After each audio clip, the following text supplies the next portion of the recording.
Yeah.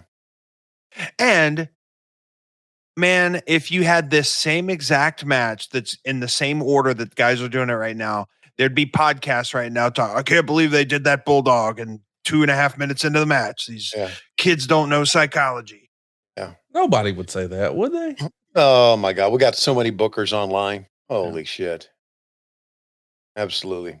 That's thank you for bringing that up, Chris. Now I'm just start motherfucking everybody. Yeah. Maybe a silly question, Tony, but this era of WCW, did matches have like an agent for each match, or did somebody go around and grab finishes? How did that work back in 1990? There weren't agents. Yeah, someone just went around and grabbed finishes is what they did. Yeah. And who would be the one that would deliver the info to them? Like, hey, you guys got this much time. You're losing. Kevin Sullivan was part of that, I know. And then of course Kevin ended up, becoming the booker eventually. If I'm right, 1990, Ole would have been the booker here. Dusty became the booker in 91, so Ole was part of that as well. And but it was Ole, Kevin Sullivan, Jody Hamilton was a big part of that as well. Going around, so those were the guys that I remember who were kind of like guys in charge of the finishes. Mm-hmm. But yeah, there wasn't such thing as agents, or as I guess they were called, producers or coaches or whatever, which I think is a real good thing that the business kind of morphed into, having a coach for every match. I like that. Yeah. I think especially just now, how fast everything is, how intense everything is. It really helps. And some matches, we got two. We got okay. I'm going to need an assist on this, and one of the matches I'm most proud of that I've worked with so far was that coffin match at Wembley, and that was myself and Sanjay working on that with those guys. And it's a good thing there were both of us. We're both on headset. We both have our separate notes. Sanjay's running point, and I'm chiming in with other little details here or there.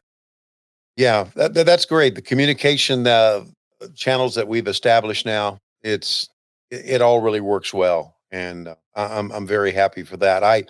Of course, coaches are needed now, especially when you got kids who are inexperienced, and you got yourself and Sanjay and Pat Buck and Jerry Lynn, who have all Dustin, who have all been there and done a lot of things, and Scotty is with us now as well.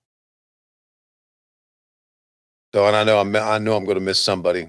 I'll stop. It looks like he's ripping a wedgie up his ass. I do believe that's what it looks like he's doing. It, knowing Brian Knobbs wouldn't surprise me at all. Yeah.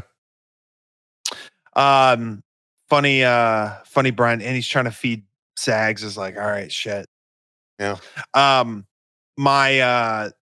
had maybe more than one interaction with him, but the one interaction with Brian Knobbs that I had stood out when I first moved to Tampa prior to starting with FCW/NXT. I did a couple months of indies down there. Yeah. And I'm just in Tampa, just doing a little seminar before the show. I couldn't have had 3-4 people in the ring with me, just young wrestlers. And I'm, giving them a couple tips and this and showing them some holds, whatever it is, just real basic. He stops my seminar and he goes, "Who are you? What have you done?" Like a condescending attitude. Wow. And I was like, "Well, my name's Chris. Hello, Brian. Nice to meet you." And, if somebody's asking for your credentials, like you can't just like, well, I did this and 5 years in Ring of Honor. And, it's not going to mean shit to anybody that's coming at you like that. So I just remember him like asking how long I'd been around and whatever, just kind of dressing me down. Yeah. And then at this time I had already signed with WWE. My contract got rescinded because of my physical. And then I was in the process of getting that sorted. And then I did end up starting with WWE a couple months later. But I was in this weird limbo period. And he's just like, well, if you've been around 10 years and you haven't gone there, like, I think that tells me what I need to know. Oh, wow. Wow. Like, goddamn, Brian Knobbs, you really are nasty. Yeah, well, I've also seen the inside of your butthole, and that's Yeah. terrible. I think we all have. Well, you know what? Fuck him. Yeah. Next, if I ever see him again, I'll say, hey, Chris Hero sends hello. He's still in the business and you're not. Whoa. You know, I loved a clothesline by Rick Steiner. Oh, because man. he just would kind of jump up, boom, and meet you. It was so good. So good. Oh, the referee's got his back turned. He needs to Spike get back in pile the ring. driver. Here we go. Yeah. The Nasty Boys were an underrated tag team. I'm going to stand on that. Yeah. Look at. I think he hit him with the chair backwards too. Lip out. Yes, he did. Yes, he did.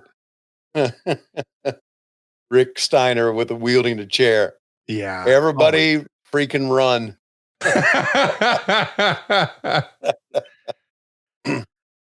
I know if I'm like one of the Nasty Boys and Rick says, so I'm going to pick up a chair and hit you with, and I'm going to go, no, let's do something. And then Rick would remember that and really tater you. Ooh. This is a kick-ass, hard-hitting match, man. Awesome. I love it. Yeah. I love that the chair to the back wasn't enough to like, okay, we got to really do something to set up for this hot tag. Yeah. All right, chair to the back. Oh, and then give me a back suplex. We'll cut you back off. Yeah.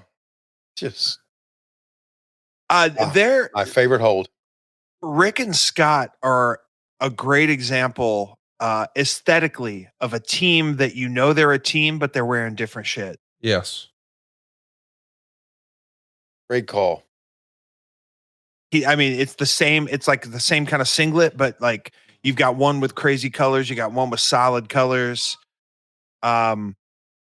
You've got Rick with the mismatched boots. I always loved that as a kid. Right. Me too. The headgear. Yeah. And he came across, that was his gimmick, right? He couldn't put two words together. He had mismatched boots, these crazy colors. So it's funny because in real life, how really intelligent he was, Robin Green. Oh, wow. How about that for a deep cut? Woman making the big debut. Hey, I guess we sort of glossed over it, but what we just saw earlier, our opening match, that's the last Midnight Express match here in WCW. Really? Jim Cornette and Stan Lane quit. This is their last show. Bobby Eaton's going to hang around, but that's it for the Midnight Express. I guess Cornette had, quote unquote, heard enough.